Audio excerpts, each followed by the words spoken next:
It is intended that today's discussion will be divided into three parts. In the first part, we will talk about values and your perception of the values and what we actually have in common. The second part will deal with media and its impact in our societies and its impact on the individual. And the third part will be about volunteering.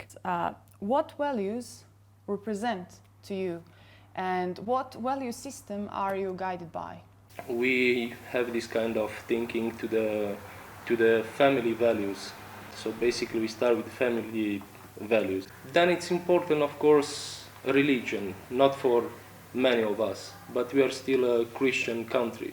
So there is maybe more than 70% who declare themselves religious people. But what about Romanian society values after and before membership in EU? I think there is not a big shift, let's say.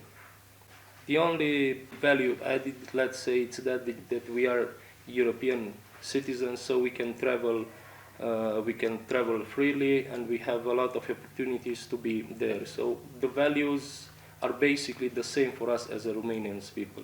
We respect our traditions, or mostly of us respect the Romanian traditions. For example, when the holidays comes, then everyone turns back in Romania if they are working abroad. So basically we are the same, or mostly the same. I will address this question to Montenegro. I must say that Montenegrin society is highly patriarchal, and if we want to develop on the higher level our societies, it is most important to be open for all changes, to don't discriminate our minorities and changes, to risk. If you want to make some kind of progress, you need to risk, to accept something new, and to respect differences. What are the main values, do you think, in Montenegro? Main values, maybe some kind of solidarity between people from Montenegro. Yes. Okay, now.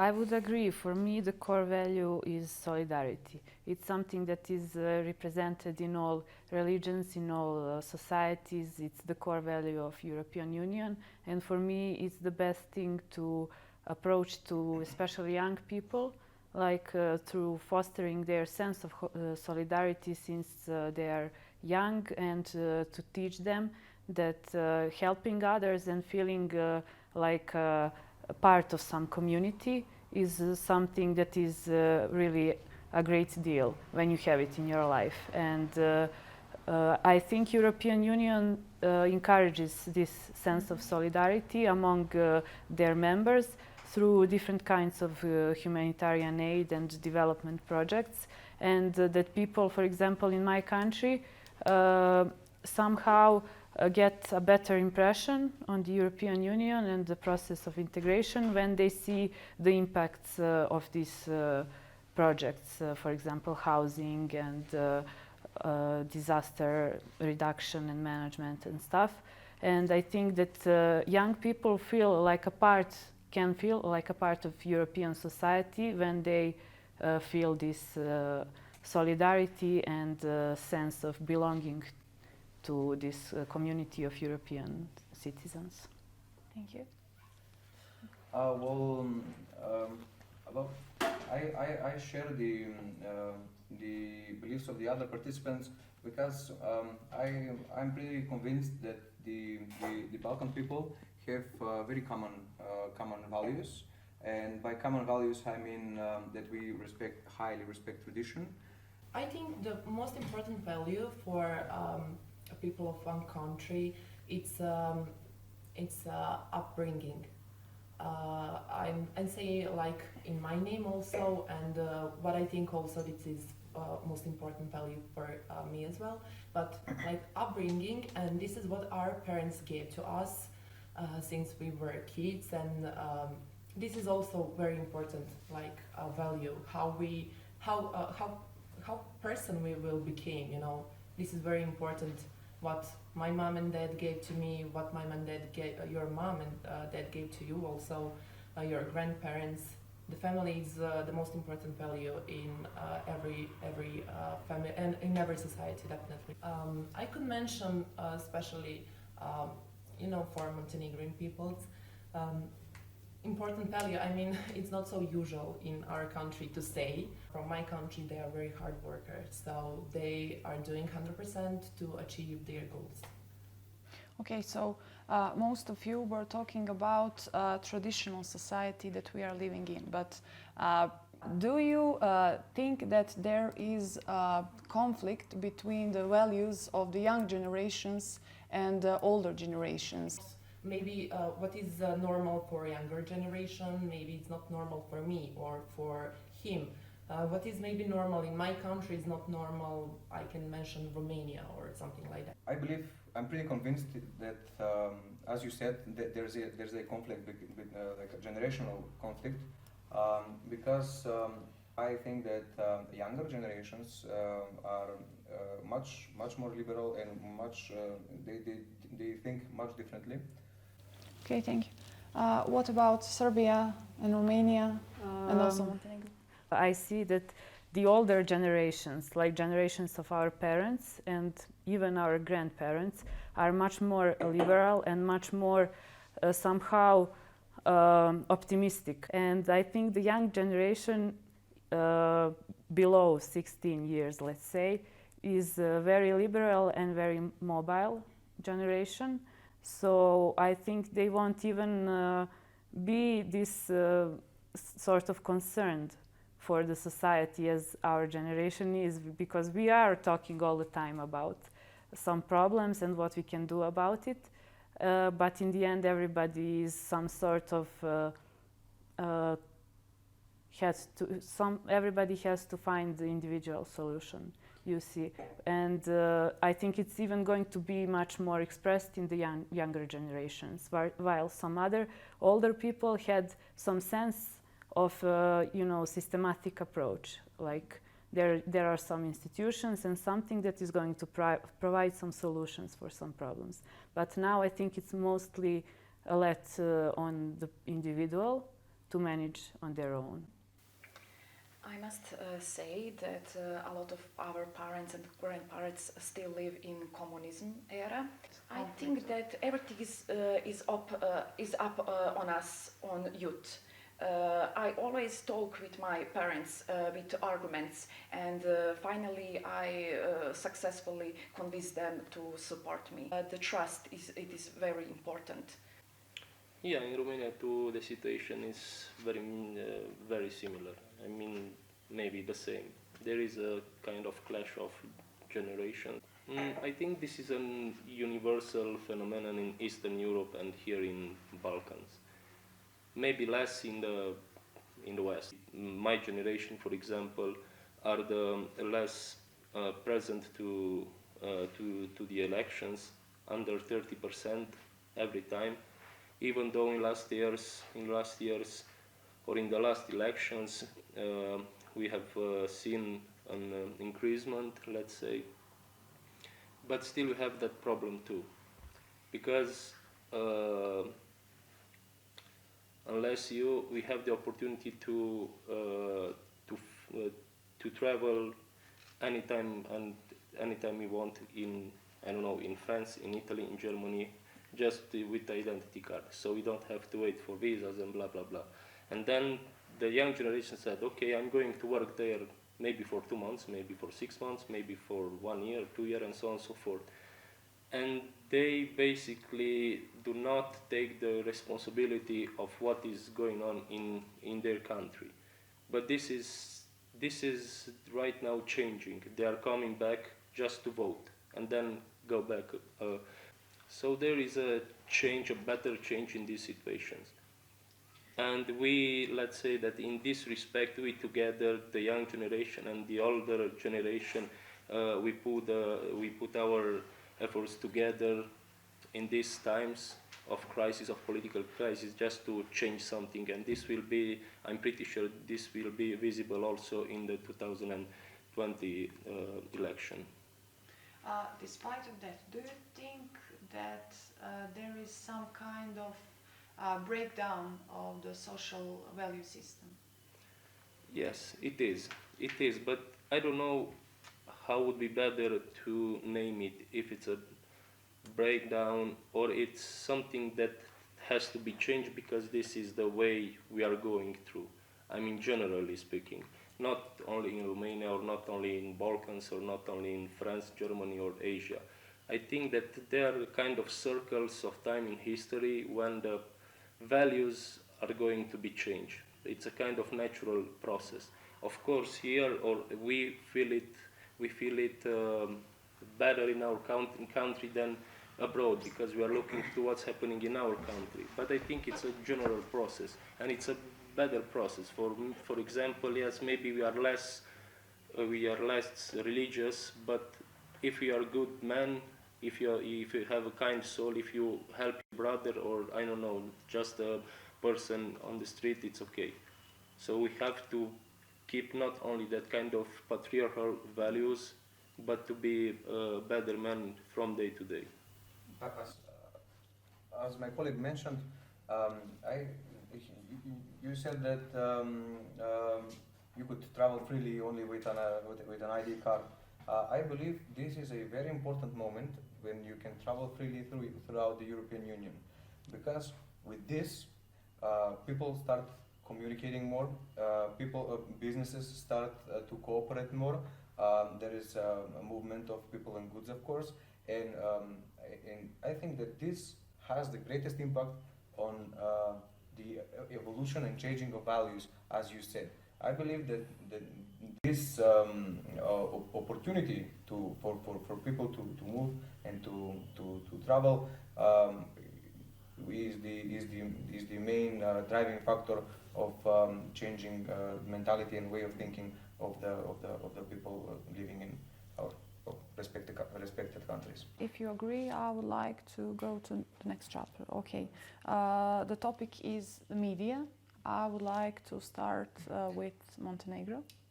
I'm interested in your perception of the media in our society.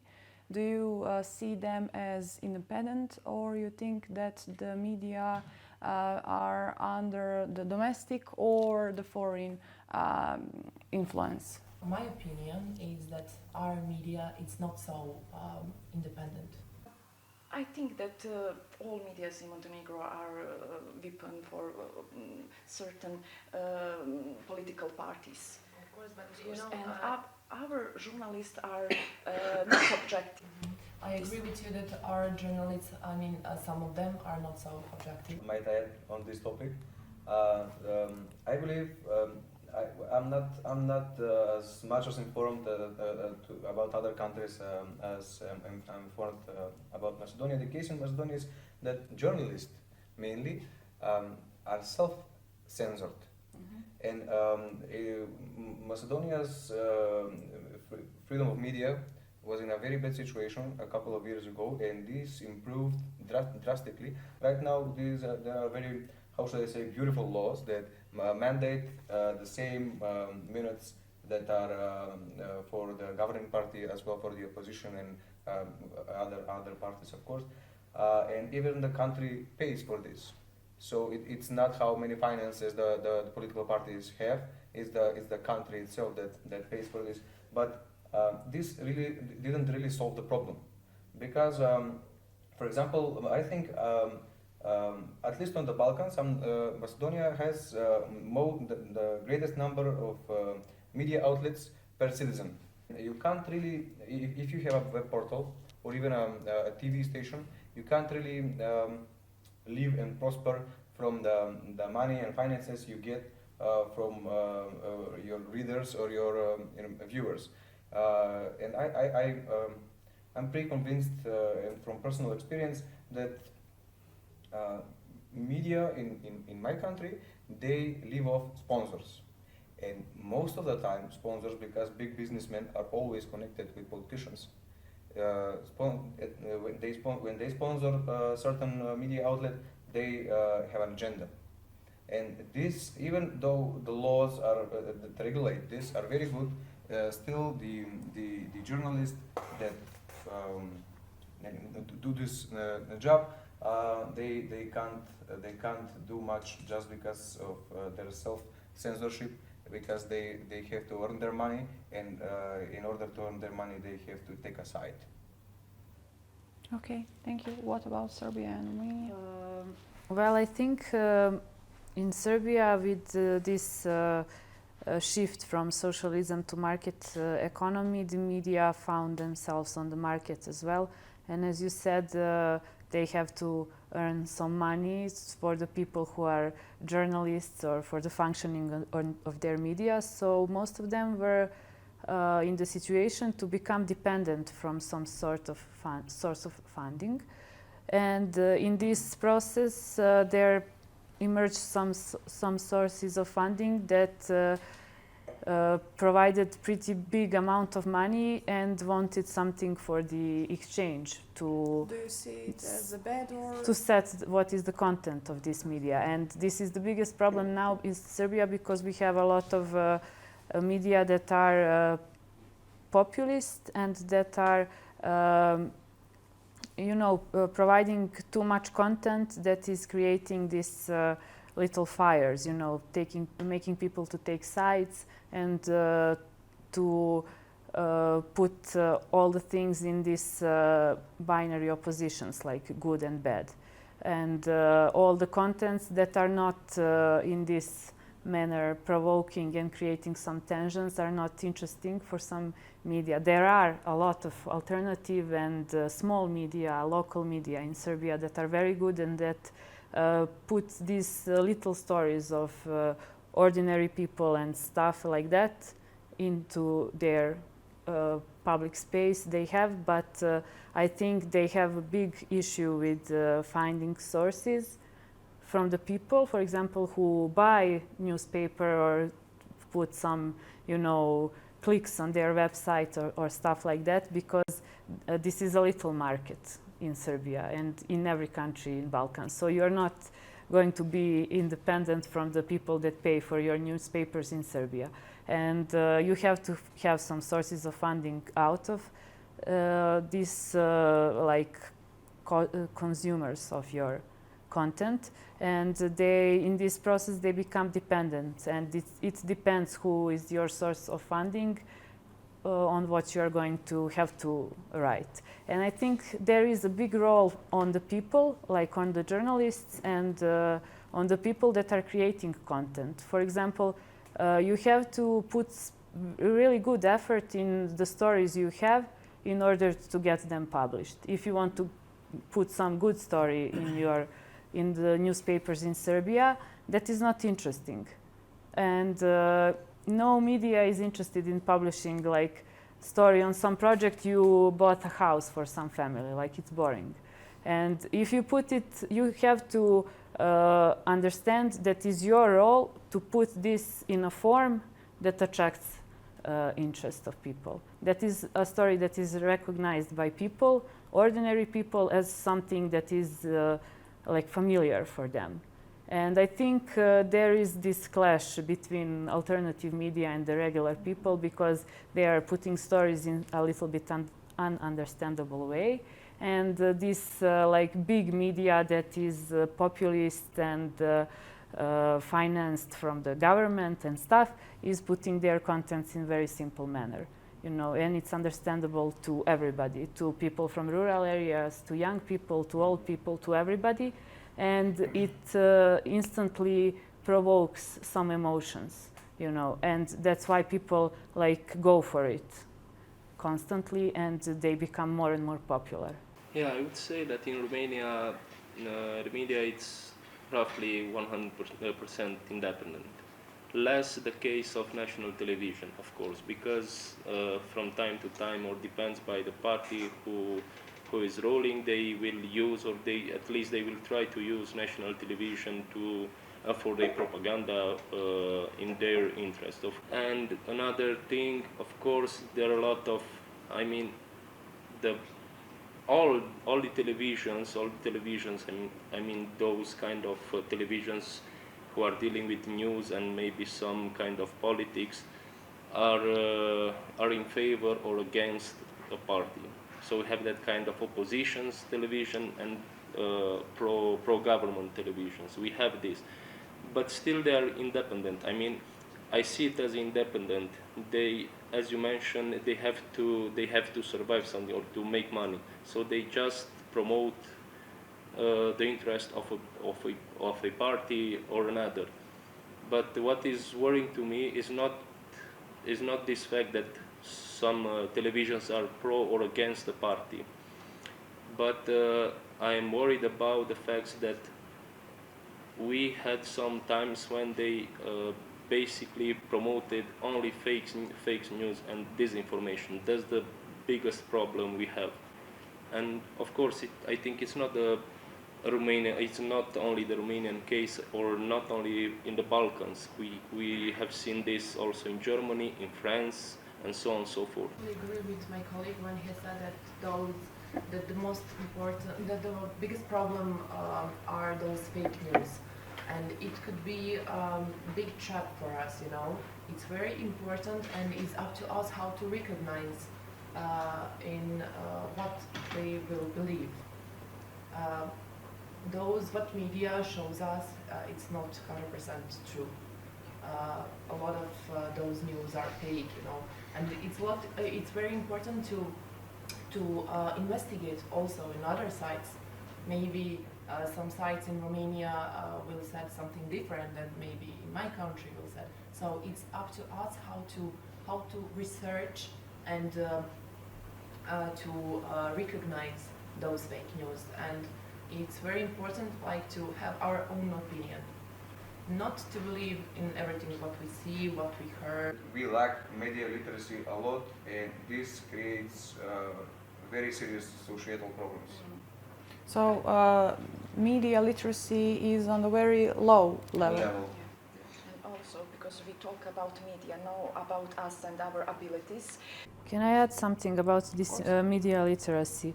I would say that media literacy is not anymore connected with like technology and that you don't have access. I think now everybody has at least a smartphone that can access all type of news and media. But it's important to foster this sort of critical thinking, especially among young people, so they get used to questioning stuff. Because I think with all people, the situation is that they don't question some stuff. They are used to like putting trust in media because they are expecting that the truth is going to be told to them. But I think that young people should be encouraged to always question even the TVs or newspapers they think are good or they think are bad, to always question them. And in that way, they will become media literate. Other thing I wanted to add also is that is connected with the previous topic, this value of solidarity we all mentioned, because I think that people should be also encouraged to think about solidarity with media, that they should support some small media, some local media, some alternative media they see, and not only with money, but to support them with content, sharing contents with them, or to support them contents, like inviting them to share some stories you know about, or to support them like sharing the stories they post, and in the end to support them with money if you want them to survive. Where do you see solution? Solution in education. In education. You know. I would like to add, please. Okay. I found it very interesting what you said in your earlier previous statement. You said media in Romania are independent, well, except the national TV and what the. But you said that the situation is improved, but when you said, well, of course, the national TV is not independent. Why should it be, of course? You see, but this is not only, I think, everybody. This is everybody. We believe that the national TV can't really be independent. but it should, right? It should, because it's a media outlet, and I believe that this is a very serious issue. Because everybody would agree with you. Of course, the national TV is not independent. Why should it be? It's not logical, right? But it really it isn't logical. It shouldn't be like that. Yes, And yes. I think that definitely people generally need to do something about this. We can't really, rely on that. Yeah, national TV not independent. Why not? From time to time it's not independent, as I mentioned. Depends by the times and by the governments. But right now the things are changing. And I said, of course, as for granted, because all of us said that, okay, we have a problem with national television especially, or at least with national television. And I wanted to underline that we have the same problem in Romania. It's of course the same problem in Romania because we are all part of the former communist system. For all of us, because it is the same situation in every country in the region. So this is normal. But my point was, we should not accept it as that. We do not. There is one interesting fact. A lot of people in Montenegro really do not know what media literacy means. Is it the same in the other countries? Definitely, I think this is a general problem. I must say that a very dominant problem is a lack of information. So through education and maybe through organizing of some kind of workshops, seminars and other activities, we can teach and inform especially youth and other people. When you're reading news, what are your criteria to pick which What is true or not? Maybe yes. the source. Depends on the source, I would like to comment on this topic. Well, as a future political scientist, I have to follow politics, right? I mean, I love to follow politics, and so because of this, I watch the news 5 times a day.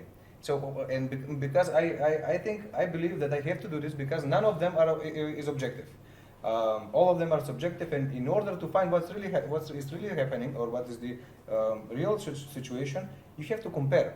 But if we are saying if you watch TV, so well, my concept is all the TV news. The largest ones, and you're gonna notice the differences, and you're gonna notice what's in the middle. But I would like to. Well, maybe recommend to the viewers, the people who will watch us, because right now, most of the time we read news on our smartphones. So you should, if they're not sure, or generally if somebody is not sure about the truthfulness of what they are reading, they should always check if the author is, if the author's name is under the article. Yes, because most of the time. I've seen this in many Balkan portals. When you check for the author, it says author.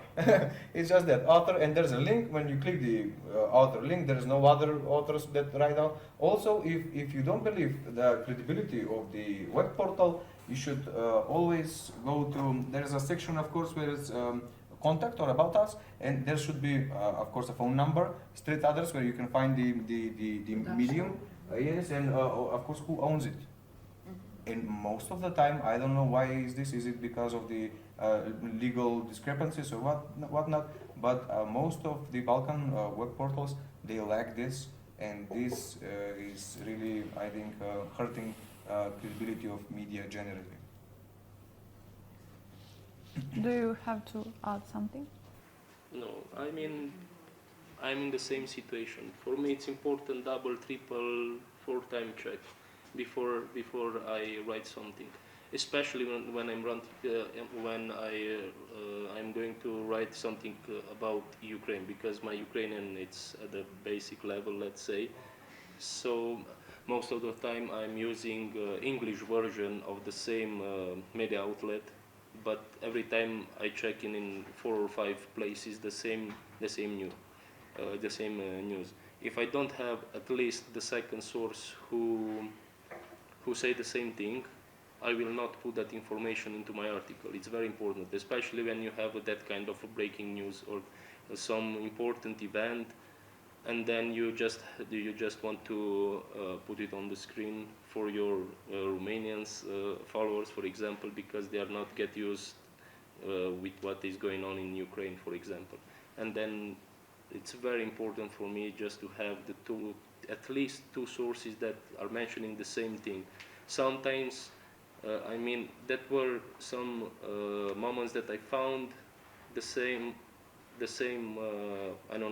information in two places, but in other two or three places there was something different on the same topic, and I choose not to speak about that problem, for example. And in my daily life, let's say, it's the same thing. It doesn't matter if they're Romanian outlets or international media outlets. So I have every time I have a double, triple check before to take it as granted, the information. The next and the last one for today. The topic is volunteering. We can start with Serbia. Do you volunteer, and how much volunteerism is developed in your area? I've been volunteering for, I can say, entire life since I was in elementary school. And it's something that I personally find interesting, and I don't have opinion that I'm some valuable person more than others and empathic and stuff. But I think I always had this luck to find some interesting programs and to volunteer even when I was not aware that it was volunteering. I think volunteerism is developed in a sense that societies in Serbia and in Western Balkans have this some sort of culture of helping. And I think it's easy to manage with these volunteer programs because in some sort of actions like solidarity and in some sort of crisis, you have a lot of people that are willing to help, and it's easy to organize volunteer activities. But on some sort of long-term level, it's a little bit different because now people are in a very special material condition. I think they are living in very bad situation, and they are getting very big problems on how to find a job and stuff, and they usually tend to find something that will pay off, to spend their free time in order to get some money. The volunteering is very nice thing for example, it changed my life. I wouldn't be here if I didn't volunteer when I was in university. I studied sociology and I was on the second year, and I didn't have time because I have to study all the time. But somehow I ran into this Roma settlement, this organization that was doing some sort of support program for the children, and I started going in that settlement twice a week to take the children to the school or kindergarten and to take them back and to help them do the homework and stuff. And I became a part of this community for 2 years.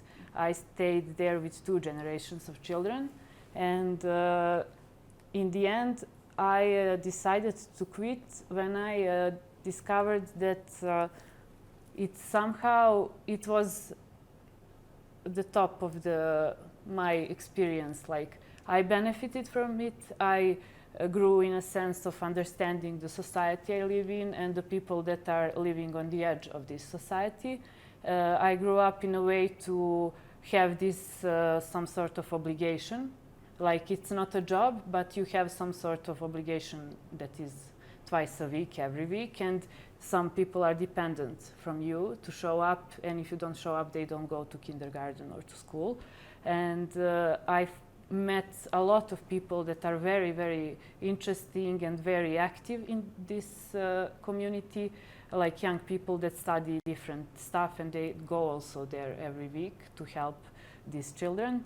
And I found out about this civil sector. And for me, it was I think they also got something from me. These 2 generations of children, I think I really helped them. And for me, it was enough, because if I stayed longer, it would be like a routine for me, and I wouldn't put myself into it with my heart. Very familiar with the subject, but as far as I saw and as far as I have discussion with friends of mine who are involved, they are telling to me, okay, next week, for example, we are going to Iași in the other side of Romania, or we are going in Bucharest in an exchange, and we have that kind of volunteering projects. So in this, from this point of view, we stay good as a country. Okay, thank you. Angela, do you volunteer? Yes, I just wanted to add one thing. I don't have so much experience in volunteering, but I know that it's very important to have empathy to do that job. Not just to do the job because it's cool, it's nice, and it's very like good because other people will say, oh, you're volunteering. It's so kind from you, but it's very important to have empathy. So, and I would like also that we have more NGOs that are protecting animals, and also like older people that they don't have any help, you know, that they don't have a family to help them. So, this is what I like. I would like that we have more. So NGOs to helping more to protecting animals, and also to helping more older people. Okay, Angela have already answered my next question, but I will ask others. Ivana, from your experience, what motives make you volunteer? Well, I always had the urge to spend my time in an active way, and I was always looking for a way to put my time in something that will benefit to other people. My colleagues, for example, say that I'm extremely empathic. I'm not sure. Sometimes I try to distance myself from other people, but I'm really motivated with this feeling when you see that you really not helped, but changed somebody's life. Like, you know, when you are taking somebody to school every week, and if you are not there, that kid wouldn't go to kindergarten or to school. Thank you for your patience, for your answers. You did a great job today.